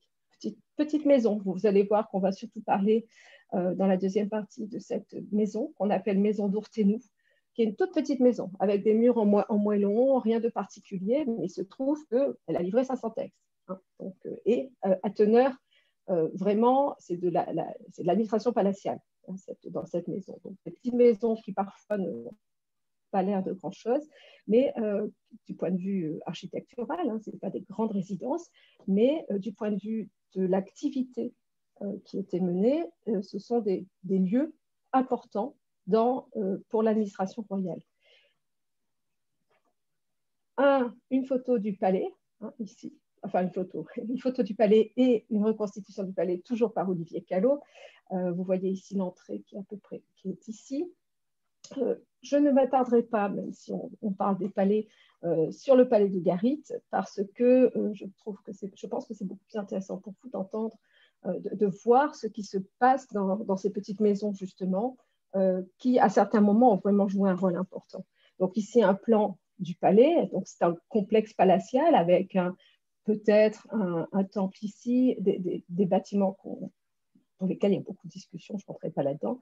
Et vous voyez, avec ça, c'est une sorte de fermeture de tout cet ensemble, de tout ce complexe, et la rue ici pour aller vers le quartier résidentiel. Ici, vous voyez la répartition du corpus de textes qui a été mis au jour. Donc, on a beaucoup de textes économiques, alors avec une spécificité des espaces, c'est assez intéressant. Donc, on va voir tout ce qui est économique va se situer plutôt dans cette zone, alors que les archives juridiques, les textes, les contrats, aussi bien des contrats royaux, des donations royales que des contrats privés, vont se retrouver dans cet espace central. Ici, au sud, les archives internationales, donc les copies, différentes copies des traités de vassalité avec les Hittites, avec plusieurs étapes, aussi bien la fin du XIVe siècle, le début du XIIIe siècle, différentes périodes, toute la correspondance internationale, donc un archivage très, très bien marqué. Quelques textes scolaires un peu partout, ça vous verrez que c'est une caractéristique d'Ugarit, on a du scolaire partout, mais je crois que c'est une caractéristique en Orient, quand, pour le Proche-Orient, quand on trouve une tablette sur le site sans fouille, on tombe généralement sur un fragment de texte scolaire. C'est vraiment des textes très, très fréquents. Donc ici, on en trouve aussi quelques-uns. Donc ça, c'est le palais avec un certain arrangement des textes. Ce ne sont pas forcément des archives mortes. Il y a des textes qui sont tout à fait, qui datent de la fin de la vie d'Ugarit, du début du XIIe siècle. Donc, ce n'est pas uniquement de l'ancien, mais c'est quand même là qu'on garde les vieux textes importants, et notamment les textes de traités.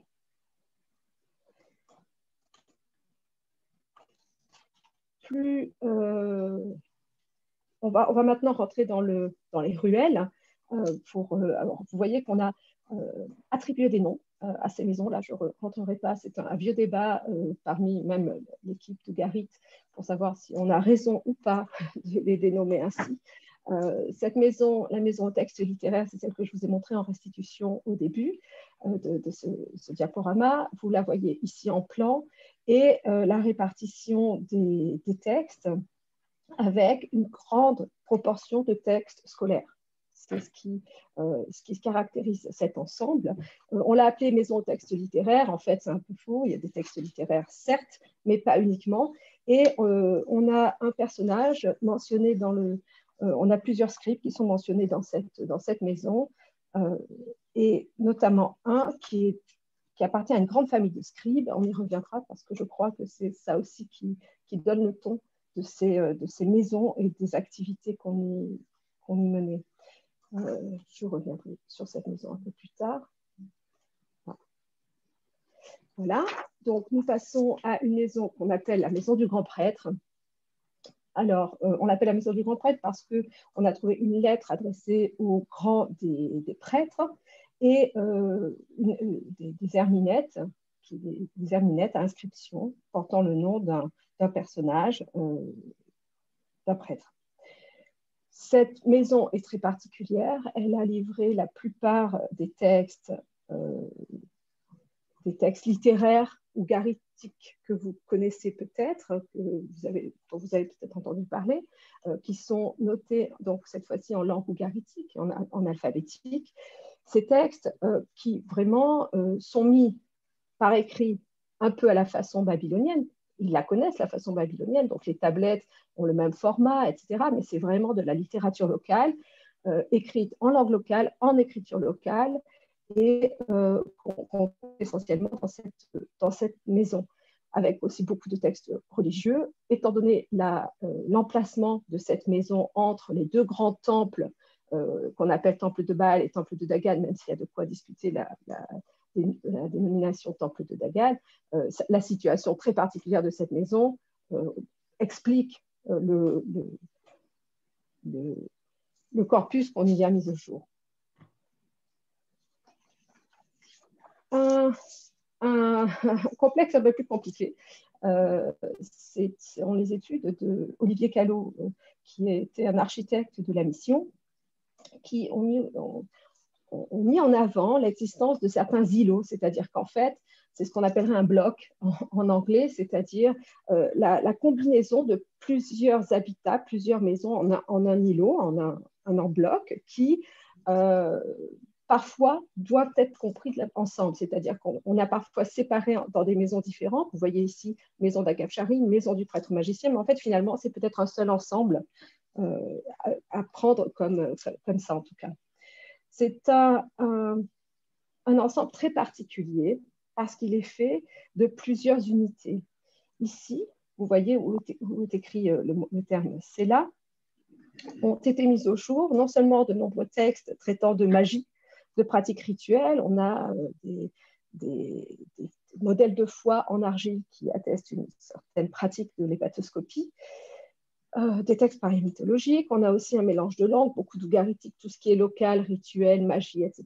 en ougaritique, mais aussi des textes en langue ourite, dans une autre langue qui est très importante pour tout ce qui a trait aux religieux, et aussi des textes acadiens et des objets, des instruments de musique, des choses comme ça, qui laissent penser que tout ce qui a été trouvé vraiment dans cet ensemble de la CELA est plutôt lié à des pratiques rituelles ou magiques.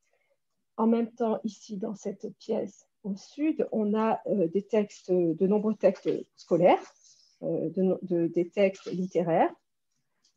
Et donc, c'est un ensemble un petit peu axé sur la religion, un peu comme celui qu'on vient de voir, et sur la pratique de la divination, etc.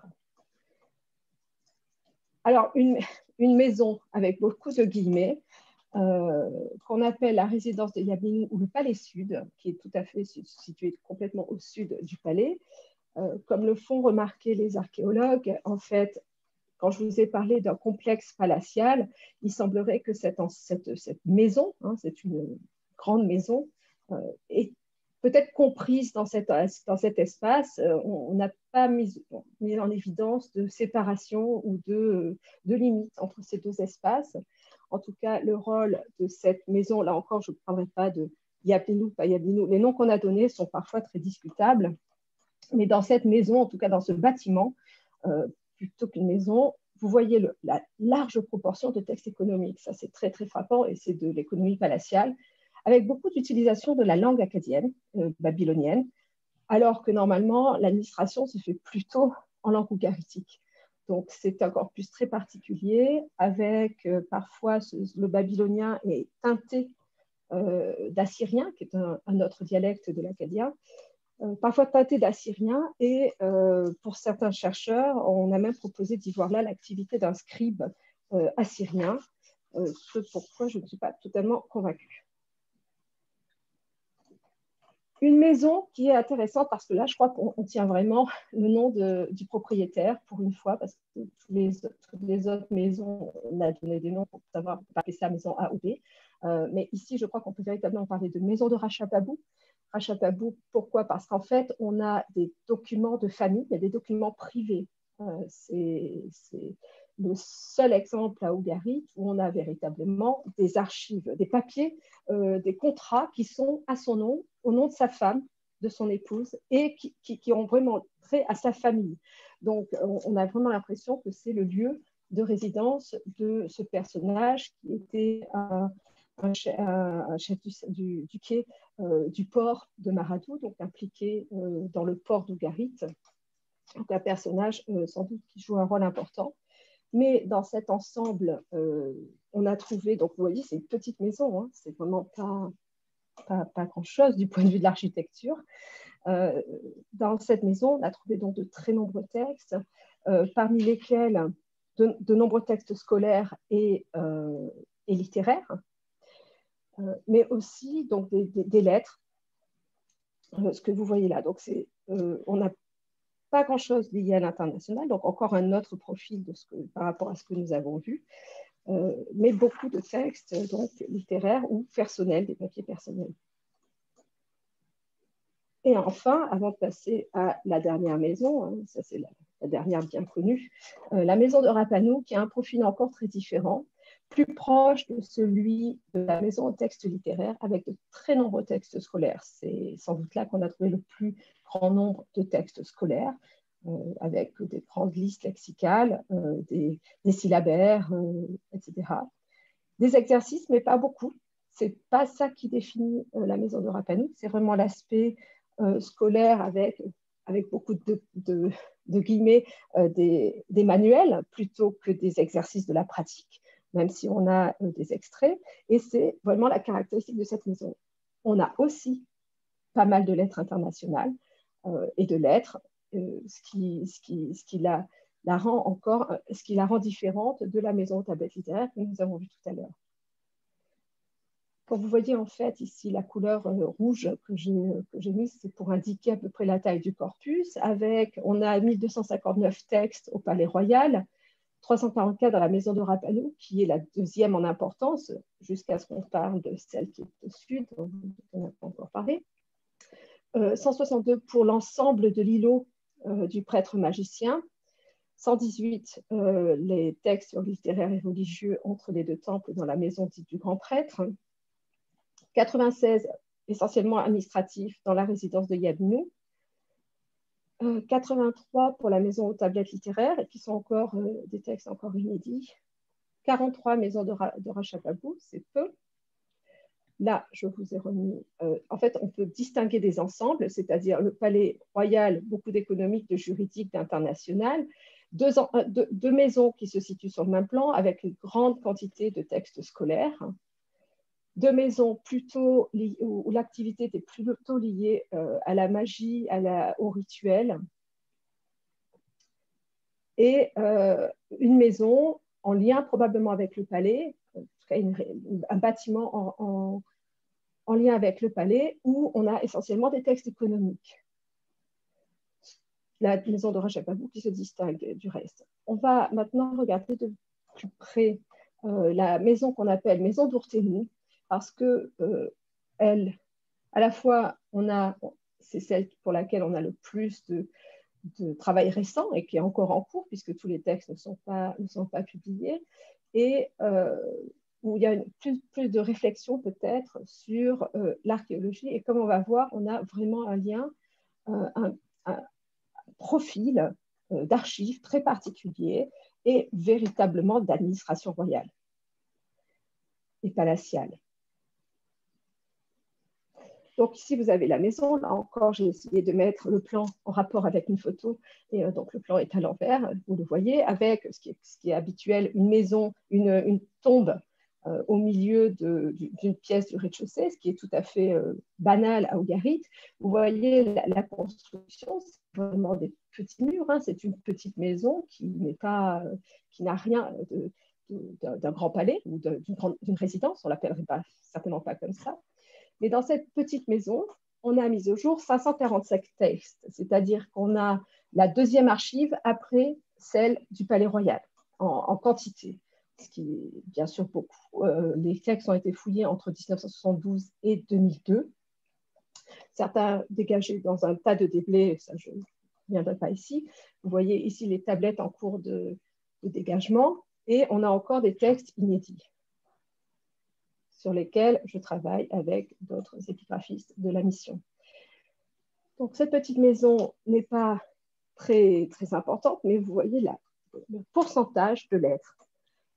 Une des caractéristiques de cette maison privée, vous avez vu, qui ne fait pas de mine, si je peux me permettre, du point de vue de l'architecture, sa caractéristique, c'est qu'on y a mis au jour plus de lettres adressées au roi que dans le palais. Donc, c'est vraiment un lieu d'administration palatiale. Et je crois que ce n'est pas anodin, c'est lié à un certain moment dans l'histoire de la ville et du royaume. Et c'est ce que je vous propose de regarder de plus près. Donc, les acteurs dans cette maison, on a d'abord deux personnages, Ourténou, Ourtéchabou, qui lui est fils de Noumirachat. Pour Ourténou, on ne sait pas, deux noms qui reviennent. Un Ourténou qui se trouve beaucoup attesté dans les lettres et les échanges économiques, un Ourtéchabou qui est un scribe, fils de Noumirachat, qui est un grand scribe qui va revenir, cette famille de scribes dont on va parler. Donc, deux personnages importants. En onomastique local, Ourténou est un bon hypocoristique pour Ourtéchabou. Donc, on a bien sûr pensé à associer les deux, surtout avec la lettre qui commence ainsi, message de la Bnia à Ourtéchabou, Ourténou, mon frère. Alors, mon frère n'est pas sûr, on pourrait peut-être voir un pluriel. Et Ourtéchabou, Ourténou ont l'air quand même peut-être sur le même plan, donc c'était un petit peu gênant. Finalement, on a un texte, je ne rentrerai pas dans le détail ici, mais un texte qui semble mentionner les deux personnages dans un même texte. Donc, a priori, ce sont deux personnages différents avec des rôles différents, mais bien présents dans cette maison. Et même si on l'a appelée maison d'Ourténou, parce qu'on a une incantation, donc pour certains chercheurs, c'est une indication de quelque chose de personnel, puisqu'une incantation à son nom, c'est quand même assez personnel. Donc c'est pour ça qu'on l'a appelée maison d'Ourténou. Mais je crois que ce qu'on voit de l'activité qu'on trouve dans cette maison est plutôt lié à Ortéchabou, le scribe. Un personnage dont on connaît le sceau, avec plusieurs empreintes de sceau cylindre. Et ce qui est intéressant, c'est qu'on voit qu'il travaille avec... il a laissé son empreinte d'une certaine façon. En tout cas, il est non seulement présent dans les textes de la maison d'Ourténou, avec ce sceau, mais on a aussi trouvé deux textes. J'ai mis texte avec des guillemets parce qu'en fait, il ne s'agit que d'étiquettes. Enfin, pas seulement de texte, mais aussi d'étiquettes. Ici et ici, ce sont deux étiquettes. Ça aussi, si on peut appeler ça une étiquette, c'est le seul objet de ce type que je connaisse à Ougarit. Ici, ce sont des empreintes de sceau, les trois ici, sur des textes juridiques rédigés par Ortéchabou. Donc, on trouve des traces de son activité dans la maison d'Ourténou, mais aussi au palais. Et ici, entre le palais et la résidence de Gabinou, quelque chose qui vient sans doute de l'étage du palais royal. Ce scribe écrit dans les deux systèmes d'écriture. Si on considère que le fait qu'il ait apposé son sceau, sur une étiquette qu'il a lui-même écrite, ce qui n'est pas évident puisque ce n'est pas signé une étiquette, mais donc ces deux sceaux portent l'empreinte ces deux étiquettes portent l'empreinte de son sceau, avec ici du cunéiforme alphabétique en ougaritique, alors qu'ici on a du cunéiforme mésopotamien avec du pseudo-babylonien. Là, je ne rentrerai pas dans les détails, mais donc a priori, c'est peut-être un scribe qui maîtrisait les deux écritures, une pour noter sa propre langue et une pour noter le babylonien dont il avait besoin pour ses besoins, notamment les textes juridiques, pour rédiger les textes juridiques. Ce personnage fait partie d'une grande famille et tout à l'heure, je vous ai montré la maison au texte littéraire, on va y revenir. C'est une maison où on peut penser qu'on trouvait l'activité et la présence de son fils, Hari Rachab. En tout cas, on mentionne aussi un de ses frères dans cette maison. Et en fait, chaque maison, d'une certaine façon, nous ramène à cette famille, à cette grande famille de scribes qui joue sur tous les tableaux. Ils portent des titres qui sont importants. Je ne reviendrai pas ici, mais donc Ortéchabou, on va y revenir. C'est le scribe qui, à mon avis, est en activité dans cette maison dite d'Ourténou. Ili Chapchou, un de ses frères, est un scribe bien connu donc, pour la fin du XIIIe siècle, comme lui, pour avoir écrit des textes juridiques royaux. J'en ai pas parlé, mais peut-être je devrais en parler tout de suite. Nouméraschap, le père de toute cette famille, qui est un scribe dont on suit l'évolution de carrière, si je peux dire, sur 2 générations de rois. Et on le voit à la fin de sa carrière être un scribe assez important qui rédige des actes juridiques internationaux impliquant le roi d'Ougarit lui-même. Donc, c'est vraiment, il est très proche du pouvoir.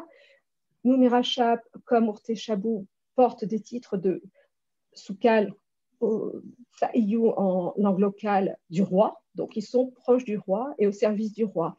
Ili Chapchou aussi, puisqu'il écrit des textes juridiques de donation royale d'Ougarit.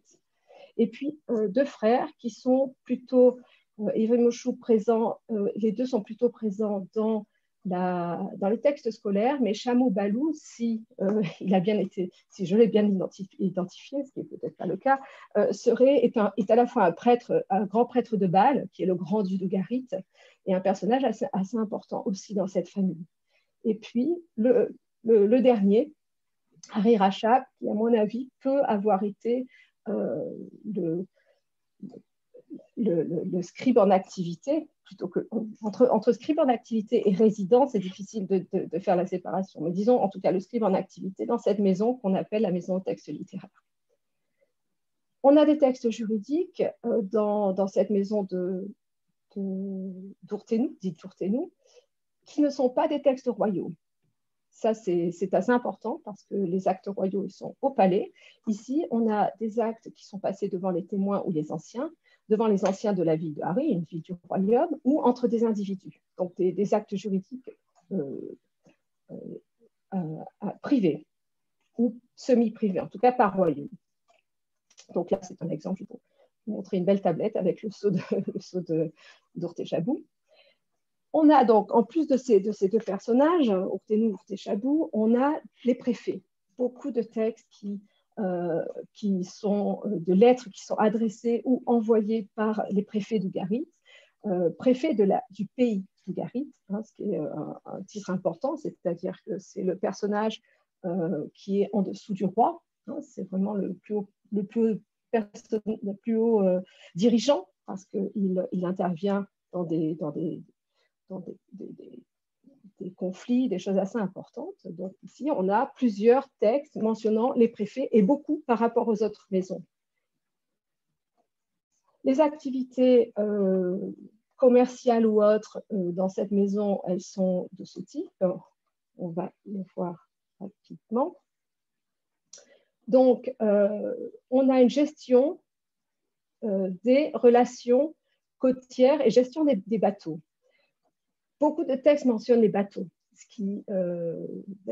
on aurait pu imaginer que c'était chez Ratchababou qu'on allait trouver ce genre de choses, puisque c'est un personnage qui est responsable du port, mais non, c'est dans cette maison avec beaucoup de mentions, non seulement de gens qui vivent sur les bateaux, donc les fameux, pour ceux qui connaissent ce problème, les fameux peuples de la mer de la fin du XIIIe siècle, donc pas mal de mentions de ces gens qui vivent sur les bateaux, des troubles qu'ils amènent, et puis avec des comptes rendus de leurs déplacements, etc. Pas mal de textes sur les transports maritimes, avec des envois d'huile, de pierres, de bois, de personnes. Des textes sur les marchandises dans les bateaux qui arrivent, de désarmement de bateaux, ce qui est quand même assez rare. Et un texte mentionne une divination pour un bateau. Ça, c'est nouveau. Alors, c'est une divination faite dans le cadre d'un déplacement de caravane. C'est quelque chose qui existe en Mésopotamie, mais ici, c'est dans le cadre c'est pour un bateau, a priori. On a, vous voyez l'extrait de cette lettre, où on dit, d'autre part, mon frère, voici, le capitaine de mon bateau a fait un examen. Alors, c'est ce terme examen qui est généralement utilisé pour un examen hépatoscopique peut-être, ou en tout cas de divination, pour Ilmilkou, et son examen n'est pas favorable. Voici, à présent, je remets Yabnilou à Urtéchoup, donc Urtéchoup, c'est Urtéchabou, mon soukal, pour que Urtéchoup, mon soukal, confie à Yabnilou mon bateau avec tout ce qui en relève. Donc, des choses assez particulières liées au bateau, et où on voit que Urtéchoup ou Urtéchabou peut jouer un rôle et peut être envoyé pour Tyr, hein, puisque c'est à Tyr, pour régler un problème lié au bateau. Beaucoup de textes mis au jour dans cette archive mentionnent le sud du royaume. Le sud du royaume, et plus précisément la côte, avec les ports phéniciens du premier millénaire, qui là sont ces ports dans le Liban actuel, donc avec Byblos, Tyr, Sidon, Beyrouth, etc. Aussi l'île de Chypre, qui est très présente dans cette archive. Tout ce qui est en orange sont des textes qui ont été trouvés dans cette archive, alors qu'en noir, c'est des textes qui ont été mis au jour ailleurs, sur le site de Ras Shamra. Donc vous voyez, cette maison est vraiment à une connotation sud du royaume et maritime, parce que tous ces endroits, on y va en bateau. Et l'Égypte aussi. Ici, quelque chose qui est important, et je crois que ça doit être lié aussi à ce personnage d'Urtéchabou et à ses fonctions. Donc, il est à la fois maître des sceaux d'une certaine façon, il est chancelier, il valide des envois au nom des envois de biens qui sortent des entrepôts royaux, donc au nom de l'administration royale et du roi. Donc, il valide ce genre de choses avec son sceau, et en même temps, il a un titre qui le rattache au monde de la religion, Et c'est un Saïou qui est un type de prêtre, en tout cas de quelqu'un qui est un personnel de temple, d'une certaine façon, qui intervient dans certains types de rituels. Et cette importance de l'huile dans cette maison peut être aussi en rapport avec cet aspect personnel du culte qu'il a. Donc, vous voyez ici différents types d'huile avec à la fois des exportations, avec beaucoup de liens avec le Moyen-Euphrate, mais aussi la Phénicie et tout le sud, l'Égypte, la Palestine et Chypre, mais aussi le Rati. C'est intéressant parce que une étude que j'avais menée sur la maison au texte littéraire m'a frappée parce qu'on rentrait dans le même schéma où finalement on a une activité scribale importante, on a de nombreux textes, on a ici vous voyez ça Pépanine, mais c'est un fragment d'un texte, un texte babylonien qui raconte le déluge, donc un beau texte littéraire bien écrit par Noumirachab, donc le père de cette grande famille de scribes qui a été mise au jour dans cette maison. Et cette maison est partagée en deux parties, une plutôt d'utilisation économique avec des installations de pressoirs à l'huile probablement, mais ça c'est pas sûr. Et puis une autre partie, on a mis au jour les textes, avec beaucoup de textes scolaires, etc. Ce que je vous ai dit tout à l'heure, une maison très marquée par l'aspect scolaire, et où on retrouve des mentions de personnages comme Noumirachab, comme Evrémouchou, son fils, etc. Encore une fois, la même famille. Donc, on peut se demander si cette famille, et si en tout cas dans les maisons, on pouvait avoir, et l'activité des scribes pouvait être liée à l'huile. L'huile qui est peut-être une huile particulière, une huile, on sait que l'huile était utilisée pour les rituels. Dans les textes mis au jour dans la maison de Tourtenou, on en a beaucoup de mentions où on doit envoyer de l'huile fine et expressément, on nous dit que c'est pour des besoins dans des rituels de culte. Donc, c'est peut-être ce type d'huile qui était préparé ici. Ça, je ne sais pas. Là, on a un des textes, donc on est revenu dans la maison d'Ourtenou. Vous voyez ce texte qui indique le type d'envoi d'huile qu'on peut avoir. Alors là, on n'est plus du tout dans l'huile fine, je pense, mais plutôt dans de l'huile d'olive, hein, de l'huile... peut-être Bastien pourrait nous dire quelque chose là-dessus. En tout cas, on a des envois assez importants avec 300 jarres d'huile qui sortent de l'entrepôt du roi. Et c'est Urtéchou ou Urtéchabou qui gère ce genre de choses. Donc ça, c'est aussi typique de l'activité de cette maison. En rapport avec le sud du royaume, on a un texte qui est très curieux parce que c'est une copie d'un extrait d'un grand traité international qu'on a dans le Palais Royal. Donc, dans le Palais Royal, on a les traités qui ont été établis au XIVe, XIIIe siècle, etc. Et ici, on a une copie, peut-être plus récente, en tout cas un extrait d'un de ces textes de traités dans lequel le roi hittite définit des villes qui doivent appartenir au royaume d'Ougarit. Ces villes sont au sud.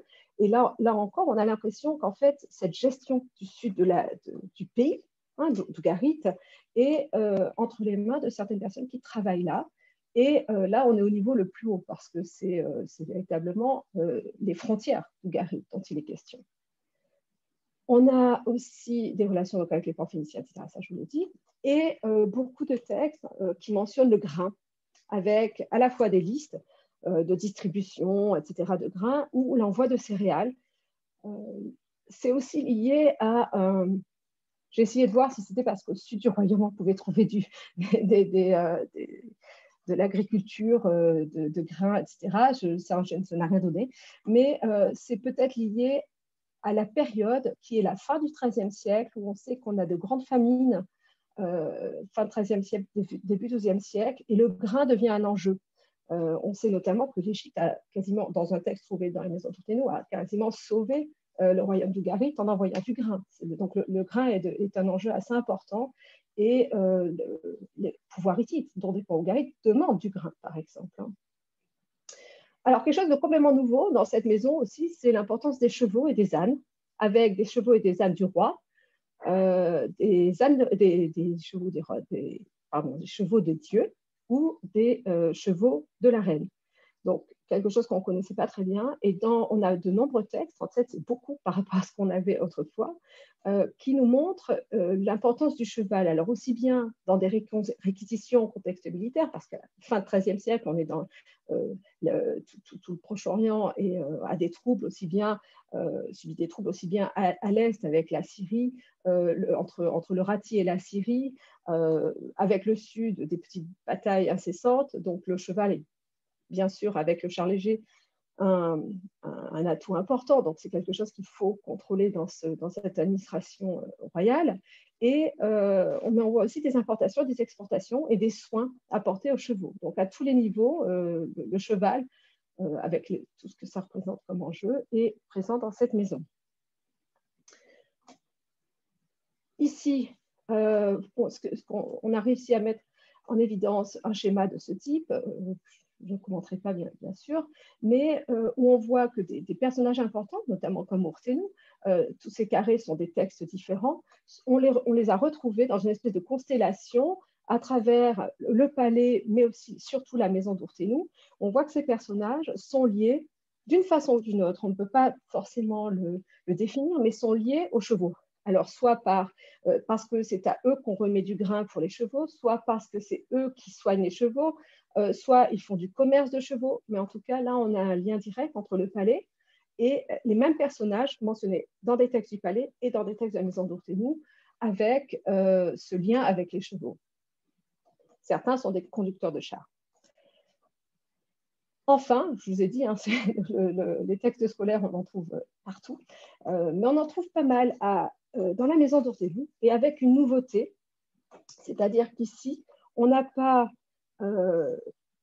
comme dans la maison de Rapanu, des textes, des manuels scolaires, on en a, mais pas seulement. À ma connaissance, c'est le seul endroit sur le site de Garit où on a trouvé ce genre de texte. C'est un texte, un exercice scolaire où le scribe s'est exercé à pratiquer le kalam sur l'argile. C'est très bien connu ailleurs, mais à Ugarit, on n'en avait pas. Donc là, on voit que le scribe a appris à manipuler l'outil, mais aussi, donc on a aussi des grands exercices de kalam. C'est la première étape dans l'éducation des scribes, et ça, je ne le connais pas ailleurs que dans la maison d'Urtenu. Copie de syllabaire archaïsant, des listes lexicales, des grandes listes lexicales. Alors ici, vous en avez un extrait, vous voyez qu'elle est très bien écrite. C'est une liste de noms d'arbres ou d'objets en bois. Donc on a tout type de liste, très, très, très bien écrite. On a des textes littéraires, notamment Gilgamesh, des textes scolaires en alphabétique, avec des choses assez curieuses. Je ne mentionnerai pas ça, mais en tout cas, on a des alphabets, des abécédaires écrits en ougaritique. Donc on voit que les deux apprentissages se faisaient dans cette maison. Et puis, des exercices digraphiques avec les deux écritures, aussi bien le cunéiforme alphabétique que le cunéiforme mésopotamien, pratiqués ensemble ou pas, pratiqués ensemble et véritablement à la fois dans l'exercice. Et ce que je n'ai pas montré, parce que je ne peux pas tout vous montrer, c'est que la digraphie, c'est quelque chose de très important dans cette maison. On le trouve aussi dans les textes de la pratique. Donc, on a des textes économiques, des recensions de foyers par village, où on va trouver, où le scribe va passer du cunéiforme alphabétique ougaritique avec la langue ougaritique au cunéiforme mésopotamien, dans une même ligne, puis repasser à l'alphabétique, ce qui est quand même très, très rare. Ça existe, on le connaît ailleurs, mais pas à ce point. C'est vraiment une caractéristique de cette maison. Et dernière caractéristique dans ces archives, ce sont les affaires religieuses, donc tout ce qui a trait à la religion. On trouve de très nombreux textes liés à la religion. Donc on a des textes d'incantation, ça je vous ai dit, et des textes en rapport avec la magie. On a des mentions de sacrifices et de rituels dans les lettres, par exemple. On mentionne des envois de choses particulières pour des rituels ou pour des sacrifices. On a des mentions de personnel de culte que je ne connaissais pas, qu'on n'avait pas avant. On nous parle de la Nindingir, alors c'est une façon logographique d'écrire quelque chose, et je me garderai bien de dire ce qu'il y a derrière pour Ugarit en particulier, parce que c'est une écriture logographique mésopotamienne, on ne sait pas quelle est la réalité dans la langue vernaculaire, mais on a des mentions de serviteurs, de prêtres, de prêtresses, avec des choses assez nouvelles. Donc l'aspect religieux est quand même assez important dans cette maison, et à un niveau assez élevé, c'est-à-dire qu'on a des princes hittites qui écrivent à des préfets ou à des personnages dans cette maison, demandant certains envois ou informant sur des pratiques religieuses faites en Anatolie, chez les Hittites. Donc, quelque chose là qui est, à mon avis, important, qu'on a encore un peu de mal à cerner. On a des listes sacrificielles avec des listes de noms de dieux utilisées en contexte rituel, avec probablement des offrandes, mais qui ne sont pas indiquées dans ces listes. On a aussi d'autres textes mentionnant les sacrifices ou les mentions de chevaux de Dieu qu'on ne connaissait pas non plus. Donc l'aspect religieux est très important, même si on n'a pas de texte, on a quelques rituels. Mais c'est vraiment dans les échanges qu'on voit l'aspect religieux. Alors, c'est ce que je propose, c'est qu'en fait, on est à un moment clé dans la vie du royaume d'Ugarit. On a ici tous les textes datés qu'on trouve dans cette archive, avec, on est dans la deuxième moitié ici du XIIIe siècle, avec un roi, Nikmadoukat, on a un petit corpus de transition où on nous dit que le roi est malade, on nous dit que le roi est mort. Et ensuite, on a Amurapi, le dernier roi d'Ugarit, dont on nous dit dans un texte, le roi est jeune, ton roi est jeune, il ne sait rien. Où on a l'impression qu'effectivement, quand il est monté sur le trône, il était encore un peu jeune. On a des parallèles chronologiques, donc on sait à peu près ancrer le règne d'Amurapi. Et je crois que c'est cette situation qui explique le rôle que la maison d'Urtenu a pris, ce qu'on ne voit pas dans les autres maisons. Cette maison est devenue un lieu d'exercice du pouvoir parce qu'on a un roi faible, un roi malade, donc les préfets prennent le relais, et on a un roi jeune, et ensuite, il est forcément moins jeune, puisqu'on va jusqu'à la fin. Hein. On ne sait pas exactement jusqu'à quand on peut dater nos textes d'Ugarit, mais en tout cas, c'est la fin du royaume. Hein. Ça, c'est la date qu'on prend généralement pour la destruction d'Ugarit. Et donc, une situation très particulière, et cette maison, qui est pourtant une petite maison, etc., a joué ce rôle. Et je pense aussi qu'en fait, il y a, c'est la personnalité d'Oteshabou et surtout sa fonction de Saïyou, qui est très importante dans la gestion de certaines transactions et de commerce, mais aussi qui est important du point de vue religieux, et que c'est ça, finalement, qu'on voit dans le rôle de cette maison et des activités qui ont été menées dans cette maison à la fin du XIIIe siècle et au début du XIIe siècle. Ici, pour vous montrer un argument qui me semble assez important, on a dans la maison d'Urtenu, on a plus ou moins parce que c'est dans le cadre des blés, mais enfin ça vient de la maison d'Urtenu, on a un texte qui est un texte rituel en ugaritique, en langue locale et en écriture locale, où on voit qu'au moment, c'est un rituel funéraire pour le roi qui est mort, donc c'est Nikmadou, l'avant-dernier roi qui est mort, et les sacrifices qui sont pratiqués au moment de ce rituel funéraire sont des sacrifices saou, à mon avis, pratiqués par un saïyou. Et donc, on pourrait comprendre pourquoi on a d'abord ce texte, ce rituel funéraire dans cette maison. Ça va avec le contexte chronologique qu'on a vu pour cette maison et avec la personnalité et la fonction de Urtishabou qui est définie par Nikmadou comme mon soukal, mon saïyou.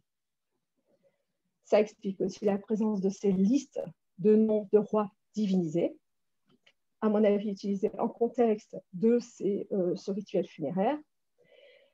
Donc, c'est la période à laquelle on est. Et en fait, finalement, cette maison d'Urtenu, je crois que ce qu'on voit là, c'est le relais. C'est-à-dire que l'activité a pris le relais pour certaines choses, sans doute pas pour tout. Il faut peut-être chercher une autre maison de ce type, mais vraiment lié à Urtechabou et ses fonctions. Et dans ce lieu, on a pris le relais du Palais Royal à un moment où le roi était malade, le roi est mort, et la suite, quand le roi suivant, Amourapi, le dernier roi d'Ugarit, était encore un peu jeune ou dans des troubles assez importants, puisqu'on est à la fin de cette période du bronze récent, avant la destruction du monde tel qu'il était connu dans cette partie. Voilà, je m'arrêterai là. Et je crois que j'ai trop parlé. Ah oui. Ah, je suis désolée. Ce n'est pas grave, c'était passionnant. Donc, j'espère que les questions seront nombreuses pour achever ce tour des activités qui sont tellement multiples et toutes qui requéraient l'écrit. Hein, quelle chance d'avoir des documents pareils. Donc et dans des lieux qui ne sont pas très grands. Hein. La petite maison dont vous parlez d'Urtenou est une toute petite maison qui a pris un rôle central. Et peut-être effectivement, comme vous le disiez à la fin, existait-il d'autres petites antennes capables de relayer une administration. Alors, c'est une administration, ce qui m'étonne en fait, c'est que même si le roi est malade et le roi est enfant, il y a autour de lui des conseillers, des scribes, des personnes qualifiées qui pourraient maintenir l'activité au même niveau que précédemment. En fait, alors il y a plusieurs choses là. L'activité, d'abord, c'est peut-être toujours faite en grande partie dans ces maisons parce que ce sont des scribes royaux. Ils sont du pouvoir royal. Donc, on revient un petit peu sur la même chose. Et il semblerait qu'au milieu du XIIIe siècle, on ait eu un tremblement de terre assez important à Ugarit qui a détruit en partie pas mal de bâtiments et notamment le palais. On voit des traces importantes sur le palais. On verrait, d'après les archéologues, des traces importantes sur le palais. Ça peut aussi expliquer ce genre de mouvement. Le transfert, oui. Un transfert de lieu. D'accord. Merci beaucoup. Je donne la parole à mes collègues, parmi lesquels se trouvent d'ailleurs des spécialistes de la région et de ce type de documents. Et bien sûr au public aussi, bien entendu, qui est de plus en plus nombreux. Je suis très, très heureuse du succès de notre journée. Brigitte à Lyon. C'est juste une remarque. Je trouve ça extrêmement intéressant, cette façon de travailler par profil d'archives dans chacune des maisons. C'est quelque chose qu'il faudrait faire vraiment sur chaque site. Bon, il y a d'autres sites tout à fait passionnants sur lesquels, malheureusement, on n'en est pas encore là. Donc, c'est vraiment comme ça qu'il faut travailler et qu'on trouve des choses. Une maison, ce n'est pas une maison, c'est une maison toujours particulière, avec des habitants particuliers, des fonctions particulières. Et puis sinon, en fait, j'aurais plein de choses à dire, mais juste une petite remarque un peu à la marge sur la Nindingir, la prêtresse Nindingir. Mais ça commence à me passionner cette histoire parce qu'un siècle avant, on en a un Nouzi, en même temps, il y en a à Aymar, en même temps, il y en a un médio-babylonien, et avec des types de textes très différents, puisque à Aymar, c'est le grand rituel d'installation de la prêtresse, ailleurs, c'est plutôt des textes économiques. Donc, je ne sais pas quel type de texte concerne la Nindingir ou Ereshdingir à Ugarit, mais voilà, tu n'es pas obligé de répondre, on pourra en rediscuter. On pourra effectivement en rediscuter. Il me semble que c'est dans une lettre, et moi, ce qui m'étonne, c'est que c'est la première fois qu'on en entend parler.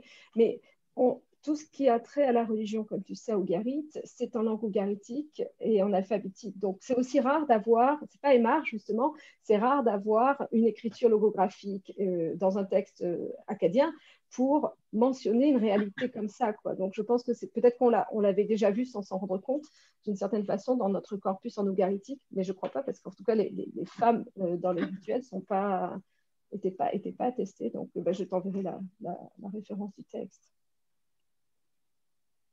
Merci. Je redonne la parole à Françoise Briquet-Châtenay qui l'a demandé. Oui, bonjour. Bonjour. Et merci à Carole. Voilà, enfin expliquer éventuellement c'est un problème qui a été tourné quand même depuis le début des années 90, cette histoire-là. Mais ça veut dire qu'en fait, il archivait tout dans sa maison privée. C'était la maison privée du scribe, finalement. Et c'est là où il travaille. Je ne sais pas jusqu'à quel point. Alors, est-ce que… Bon, alors, je ne me rappelle plus exactement de cette maison. Est-ce que c'est une maison d'habitation ou c'est uniquement des bureaux? On a des traces d'habitation quand même, non? Traces d'habitation, c'est une maison d'habitation.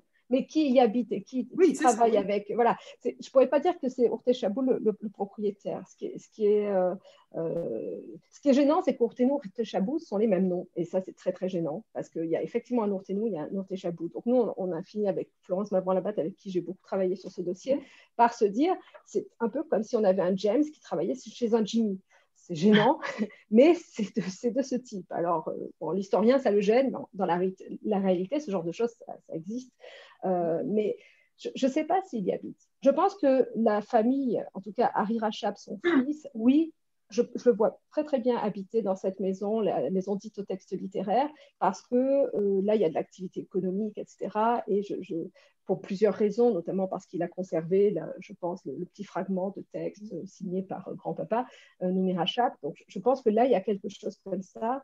Mais dans la maison d'Urtenou, donc, ce serait peut-être même pas une maison, ce serait en fait… Si, c'est une maison. Oui. Du point de vue des objets, c'est une maison. Oui. Bon, comme tu sais, l'archéologie n'est pas publiée, mais ça reste une maison. Maintenant, maison, bureau… Donc, il travaillait pour le palais en télétravail, quoi. Si tu veux, je n'avais pas pensé à ça. Zut. En tout cas, il était sans doute à l'étage. Je ne sais pas s'il était bien. On est tout à fait au bord, au sud de la ville. Oui, on est à côté du palais, de toute façon. Oui. On n'est pas loin du palais, mais on est aussi au sud, donc pas loin d'un axe majeur pour rentrer dans la ville, au sud. Ça joue peut-être aussi, effectivement, notamment pour le grain, toute cette gestion du grain, ça peut avoir joué, même si ça nous échappe. Mais voilà, on voit leur activité, mais après, autant pour Achapabou, on peut dire qu'il y a vécu. Là, je serais plus prudente. Oui, un peu de confusion des genres dans le… Un autre point, avant, je vois Frédéric a levé la main, il y a en fait aussi, quand on parle de corpus scolaire, ça veut dire école avec tout ce qu'il faut entendre pour une école dans ces mondes-là, pour en tout cas le bronze récent, la deuxième moitié du deuxième millénaire. On est dans des écoles qui se font à la maison, dans un cercle familial ou pas, étendu, ça peut être, c'est ouvert, mais donc il y a aussi cette activité-là. Donc, comme dans toutes les maisons, de toute façon, on le voit, il y a toujours de l'activité scolaire. Mais là, on a vraiment du b.a.-ba de l'écolier, ce que je ne connaissais pas ailleurs. Donc, je trouve ça très intéressant. Merci. En revanche, vous n'avez pas trouvé dans cette maison de texte privé. Si, mais enfin, privé, non, ça dépend. Ça, pour tout vous dire, on a des disputes entre ougaritologues et assyriologues dans l'équipe. Suivant le corpus sur lequel on travaille, on n'a pas la même vision en fait, des choses. Et donc, si les ougaritologues de la mission qui travaillent sur le corpus ougaritique ont proposé d'appeler cette maison d'Urtenou, c'est parce qu'ils considèrent qu'il y a des lettres d'une personne qui se dit ta sœur et qui considère que cette personne est vraiment sa sœur. Donc, ce seraient des papiers personnels. Or, à l'époque, se dire ta sœur, ton frère, etc., c'est une façon de se positionner et de positionner l'autre par rapport à soi dans les échanges épistolaires, c'est très, très classique. Donc, ça ne veut pas dire grand-chose. En revanche, l'incantation personnelle, ça, c'est un vrai argument, je pense. D'accord. D'autres questions pour terminer cette première partie de la… J'avais une question. Ah, je n'avais pas vu, excusez-moi. Est-ce que vous avez pu relier, par exemple, les documents religieux, les lettres religieuses, avec les frères et sœurs de les frères de Urteshoub,